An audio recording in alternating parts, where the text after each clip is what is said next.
আসসালামু আলাইকুম।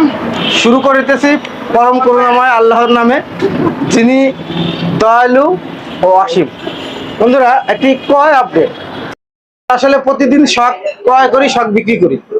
সো আজকের যে শখটা আমরা ক্রয় করতেছি, এটা হচ্ছে R15 V3 movie star original authentic bike Indonesian version.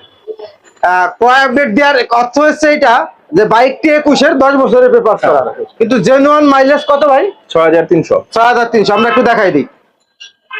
এই রিভিউ দেওয়ার অর্থ হচ্ছে যে 21 সালের বাইকও খুব কম চলা থাকতে পারে। বয়স একটু বেশি হইলেই যে বেশি মাইলেজ হবে এটাই কিন্তু বাধ্যতামূলক না। সো বাইকটি কন্ডিশন কেমন আছে আপনি যদি একটু বলতেন। কখনো কি বাইক নিয়ে উক্তা হয়ে পড়ছেন নাকি? না না না না, একবারে গাড়ি আপনার পুরো ফ্রেশ। এখন মধ্যে আঁচড় চুল পরিমাণে একটা আঁচড় লাগে না গাড়িতে। খুব শখের গাড়ি আমার, অনেক সুন্দর, কোনো স্পট নাই কোনো জায়গায়, একবারে ফ্রেশ, কোথাও কোনো কাজ নাই, কোনো জায়গায় কোনো কাজ করা আচ্ছা এই যে দেখা যাচ্ছে